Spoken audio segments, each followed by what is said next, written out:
રાજ્યભરમાં આજે ગણેશ મહોત્સવની ધામધૂમપૂર્વક ઉજવણી થઈ રહી છે।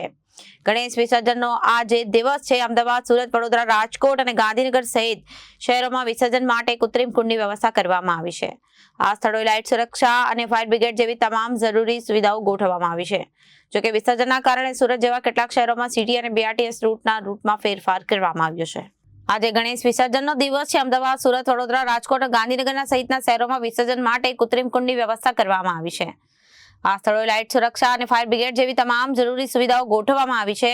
જોકે વિસર્જનના કારણે સુરત જેવા કેટલાક શહેરોમાં સિટી અને બીઆરટીએસ બસના રૂટમાં ફેરફાર કરવામાં આવ્યો છે, જેથી ટ્રાફિકનું સંચાલન સરળ બની રહે। વિસર્જન સ્થળોએ લાઇટ, સિક્યોરિટી અને ફાયર બ્રિગેડની જેવી તમામ સુવિધાઓ ગોઠવવામાં આવી છે। ત્યારે સુરતમાં થોડા રૂટ પર સિટી અને બીઆરટીએસ બંધ રહેશે અને ગણેશ વિસર્જનને લઈને શહેરમાં વિસર્જન થશે, રસ્તા પર બંધ રહેશે અને સુરતમાં ભક્તોએ બાપાની પ્રતિમાને વિદાય આપી। સિંગરમોડ ઢબોલી પાસે બનાવેલ કૃત્રિમ તળાવ ખાતે પ્રતિમાનું વિસર્જન મનપા દ્વારા કરવામાં આવ્યું હતું અને ગણેશ વિસર્જન માટે કૃત્રિમ તળાવ બનાવાયા છે। 21 જેટલા કૃત્રિમ તળાવ અને 3 દરિયા કિનારા પોઈન્ટ પર વિસર્જન કરવામાં આવશે। Bureau report, Janadesh news.